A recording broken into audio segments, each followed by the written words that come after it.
नमस्कार मित्रों, आज हम उत्तर प्रदेश पुलिस में जो स्टेनो, क्लर्क और लेखा ये 3 वैकेंसी आई हैं, इनके बारे में चर्चा करेंगे।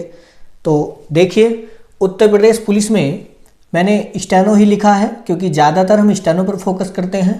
क्लर्क तो उसमें खुद ही आ जाता है। जब हम स्टेनो का फॉर्म भरते हैं तो हम क्लर्क के लिए भी अप्लाई कर देते हैं, उसमें कोई दिक्कत नहीं है। देखिए, उत्तर प्रदेश पुलिस में स्टेनो के पद आए हुए हैं जो कि 268 पद हैं। अभी तक के इतिहास में स्टेनो के इससे ज़्यादा पद अभी तक नहीं आए। पिछली बार भी जो पद आए थे वो इतने नहीं थे, कम थे, और उसके बाद भी वो पद खाली रह गए थे। तो इसी पर आप चर्चा करेंगे।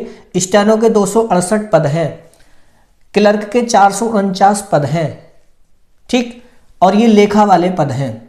इस स्टेनो और क्लर्क इन दोनों के लिए एक जैसी योग्यता होती है, कोई अंतर नहीं होता। इसमें वाणिज्य से आपके पास एक सब्जेक्ट मांगते हैं, वो दूसरा अलग होता है। आप नोटिफिकेशन में देख सकते हैं, क्लियर है। ऑनलाइन की यदि मैं बात करूं तो इसकी कब से ऑनलाइन शुरू हो रही है, तो 7 जनवरी से, यानी 2024 से 7 जनवरी से आपकी ये ऑनलाइन शुरू हो जाएगी। आप इसमें अप्लाई कर सकते हैं और 28 जनवरी तक आप अप्लाई कर सकते हैं। 7 जनवरी से 28 जनवरी तक, ठीक। अब योग्यता की बात कर लें कि योग्यता में आपके पास क्या क्या होना चाहिए, क्योंकि योग्यता सबसे महत्वपूर्ण है। आपके पास योग्यता होनी बहुत जरूरी है। तो देखिए, योग्यता में आपके पास स्नातक होना चाहिए, साधारण स्नातक, चाहे उसमें बीए हो, बीएससी हो, बीटेक किया हुआ हो, इसके समकक्ष जो भी हो, कुल मिलाकर के वो स्नातक की श्रेणी में आना चाहिए। क्लियर है। हाँ, दूसरी बात, ये बिल्कुल आप परेशान ना हो कि मेरे पास इंटर में पीसीएम था, मेरे पास पीसीएम नहीं था, ऐसा कुछ नहीं है। स्टेनो वाले पद में 12th में आपके पास क्या था ये कुछ मैटर नहीं करता, आपके पास स्नातक होना चाहिए। 12th में क्या था कोई जरूरी नहीं है। क्लियर। दूसरी बात, कंप्यूटर डिप्लोमा, कंप्यूटर का एक डिप्लोमा होना चाहिए। कंप्यूटर का डिप्लोमा मतलब 1 ईयर कंप्यूटर डिप्लोमा, 1 साल का कंप्यूटर डिप्लोमा होना चाहिए आपके पास। 1 साल का कंप्यूटर डिप्लोमा कौन कौन सा, आपके पास ओ लेवल हो, ओ लेवल के समकक्ष कुछ भी हो। अब ओ लेवल के समकक्ष बहुत सारे कोर्स हैं, जैसे डीसीए है, पीजीडीसीए है, एडीसीए है, कंप्यूटर साइंस है। कंप्यूटर साइंस से आपने बीए किया हो वो भी चल जाएगा, आपने बीएससी कर रखी हो कंप्यूटर साइंस से वो भी चल जाएगी, आपने बीटेक कर रखा हो कंप्यूटर साइंस से वो भी चल जाएगी, यानी बीटेक कर रखा हो, कुछ भी कर रखा हो, मतलब 1 साल तक सब्जेक्ट के रूप में आपके पास कंप्यूटर होना अनिवार्य है।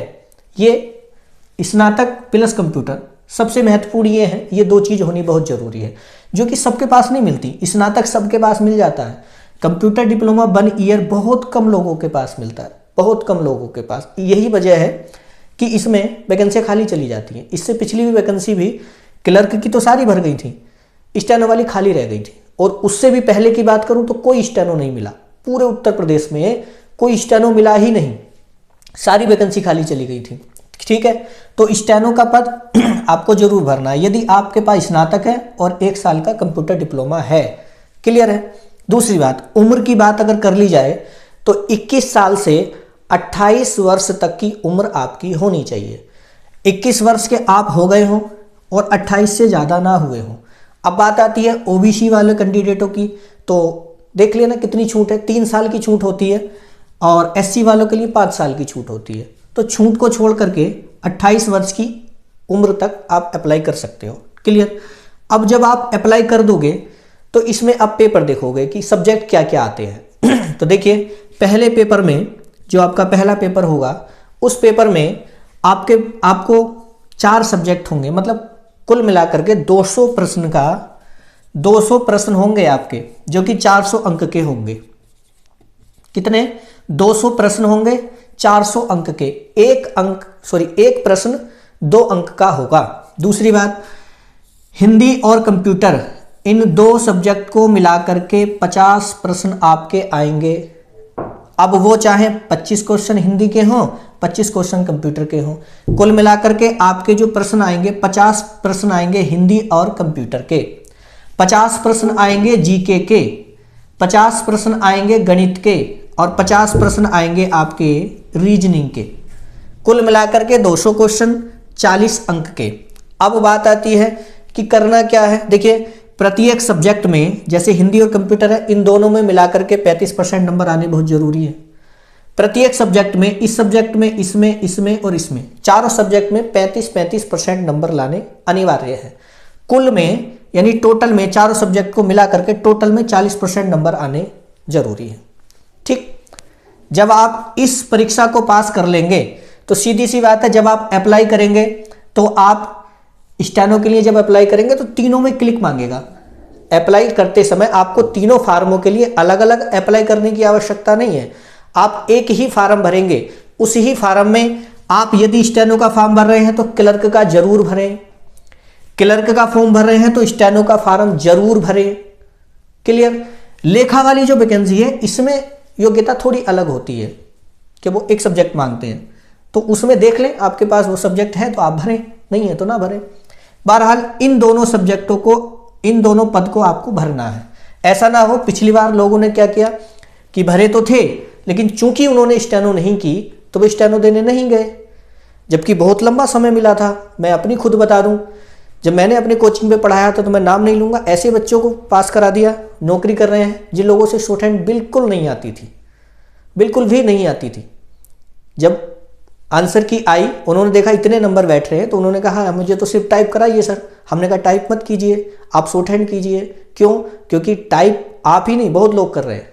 क्लर्क में सबका नंबर आएगा, स्टेनो में नंबर नहीं आएगा। और हुआ भी वही कि क्लर्क तो उन्हें मिले, स्टेनो पूरे नहीं मिले। तो आप स्टेनो जरूर करें, बहुत टाइम है अभी बहुत समय है। आप स्टेनो बहुत आराम से सीख सकते हैं, कहीं जाने की आवश्यकता नहीं है। हमारे ही यूट्यूब चैनल पर आपको बेसिक वाली सारी वीडियो मिल जाएंगी, प्ले लिस्ट में जाकर के देख लीजिए। और नंबर 1 की पढ़ाई है, आप पढ़ेंगे खुद बताएंगे। तो देखिए स्टेनो और क्लर्क दोनों के फॉर्म आपको अप्लाई करने हैं। लेखा वाला देख लीजिए, आप उसके बराबर योग्यता रखते हैं तो करें, नहीं तो नहीं। ये दो तो करने ही करने। ठीक, टिक होना है। सभी के लिए एक ही फार्म भरा जाएगा, सभी के लिए एक फार्म भरा जाएगा, एक ही फार्म में तीनों अप्लाई हो जाएंगे, बस क्लिक करने हैं। क्लियर है। 35% नंबर सभी में लाने हैं, टोटल में 40% लाने हैं। जब आप इस पेपर में, फर्स्ट पेपर में पास हो जाएंगे, उसके बाद आपका सेकंड पेपर होगा। स्टेनो वालों के लिए 80 वर्ड प्रति मिनट की गति से एक डिक्टेशन होगी, एक मैटर बोला जाएगा जो कि 5 मिनट का होगा। कितने मिनट का? 5 मिनट का। 5 मिनट का एक मैटर आपको बोला जाएगा शॉर्ट हैंड का। ठीक, 35 मिनट में आपको वो बनाना होता है। ठीक, टाइपिंग की स्पीड की बात की जाए तो दोनों टाइपिंग इसमें आपको देनी होती है, हिंदी की भी और इंग्लिश की भी। 25 की स्पीड आपकी हिंदी में होनी चाहिए और 30 शब्द प्रति मिनट की गति अंग्रेजी में आपकी होनी चाहिए। क्लियर। उसके बाद फ़ॉन्ट की यदि बात की जाए तो हिंदी में इनस्क्रिप्ट फ़ॉन्ट आता है, बहुत अच्छा फ़ॉन्ट है और बहुत हल्का है। आप इसे करेंगे बड़ी इजीली समझ जाएंगे। जो लोग कुर्ती देव पर टाइप करते हैं वो इसको चेंज कर लीजिए। और अधिकतर 99% वैकेंसियों में अब इनस्क्रिप्ट मांगा जाने लगा है, बहुत हल्का है, आराम से आप कर सकते हैं। ठीक, इनस्क्रिप्ट फ़ॉन्ट आप करना है, हिंदी की टाइपिंग। अब आती क्लर्क वालों की। तो देखिए जो लोग पास होंगे वो स्टेनो में भी और क्लर्क में भी, दोनों में पास होंगे। स्टेनो की शॉर्ट हैंड भी आप देंगे और क्लर्क की टाइपिंग भी देंगे। ये आपके ऊपर है कि आप कौन सा वाला एग्जाम छोड़ना चाहते हैं या दोनों ना छोड़ना चाहें। आप दोनों भी दे सकते हैं, तीनों भी दे सकते हैं, या आप कोई एक भी दे सकते हैं। ये आपकी चॉइस के ऊपर बात है। तो कुल मिलाकर के बात ये है कि आप स्टेनो और क्लर्क, यदि आपके पास स्नातक है और 1 साल का कंप्यूटर डिप्लोमा है, उस कंप्यूटर डिप्लोमे में पुनः बता दूं, ओ लेवल हो आपके पास, DCA हो, PGDCA हो, ADCA हो, या कंप्यूटर साइंस से आपने BSc की हो, या आपने BTech कर रखा हो कंप्यूटर साइंस से, कुल मिलाकर के 1 वर्ष तक आपके पास कंप्यूटर सब्जेक्ट के रूप में हो ग्रेजुएशन में। क्लियर। तो आप इनके लिए फॉर्म अप्लाई कर सकते हैं। देखिए साधारण रूप से जो वैकेंसियाँ निकलती हैं, जैसे आपकी मैं अभी GD की बता दूं या आपको कांस्टेबल वाली बता दूं, जो 65,000 62,000 कुछ वैकेंसियां हैं, तो उसमें हर कोई अप्लाई करेगा। लेकिन इसमें सभी लोग अप्लाई नहीं करते। क्यों? क्योंकि स्नातक तो सबके पास होता है लेकिन कंप्यूटर डिप्लोमा सबके पास नहीं होता। कुछ ही लोगों के पास होता है, लेकिन उन कुछ ही लोगों में से भी 1% है जो स्टेनो सीखते हैं, 1% है जो शॉर्ट हैंड करते हैं, 1% लोग हैं इन। अगर ये आपके पास स्नातक और कंप्यूटर डिप्लोमा है तो आप शॉर्ट हैंड नहीं कर रहे होंगे। पूरे भारत में, मैं पूरे उत्तर प्रदेश की भी बात करूं तो कंप्यूटर डिप्लोमा मिल सकता है लोगों के पास, लेकिन शॉर्ट हैंड नहीं मिलती। तो आप यदि अप्लाई कर रहे हैं क्लर्क के लिए, आप ये योग्यता पूरी रखते हैं, अपने पास स्नातक है, कंप्यूटर डिप्लोमा आपके पास है, तो आप स्टेनो करनी शुरू कर दीजिए अभी से, आराम से हो जाएगी, कोई दिक्कत नहीं है। मैं बाकी तो मैं बता भी चुका हूं, पुनः बता दूं, ऐसे ऐसे बच्चे भी पिछली बार पास हो गए जिन लोगों से शॉर्ट हैंड बिल्कुल नहीं आती थी। उन्होंने शॉर्ट हैंड तब शुरू की जब पेपर दे दिया। लेकिन आप ऐसी गलती नहीं कीजिएगा। आप ये मत सोचना कि अभी हम पेपर दे लें, रिटन दे लें, पहला पेपर दे लें, उसके बाद शॉर्ट हैंड स्टार्ट करें, बिल्कुल नहीं। पिछली बार समय मिल गया था 1 वर्ष का, बच्चों ने शॉर्ट हैंड कर ली थी, जिन्होंने नहीं की थी पछता रहे थे कि अरे कर लेते तो अच्छा रहते। 2-2 वेटिंग लिस्ट आई थी पिछली वाली की, 2-2 वेटिंग लिस्ट, फिर भी स्टेनो पूरे नहीं मिले। समझ गए आप? हमने तो बाकायदा अपने सेंटर से लिख के दिया था कि किसी ने हमारे यहाँ शॉर्ट हैंड की हो और फेल हो गया हो तो 10,000 रुपये का इनाम था। अब आप पूछेंगे आपका सेंटर कौन सा है, तो हम पढ़ाते हैं आदरणीय राम सिंह गुरु जी के सेंटर पर, शॉर्ट हैंड सब्जेक्ट है हमारा, आप जानते भी हैं। क्लियर है? तो मेरा कहने का मतलब बार बार आपसे यही है, यदि आप स्नातक और कंप्यूटर डिप्लोमा है आपके पास तो आप शॉर्ट हैंड अभी से शुरू कर दीजिए।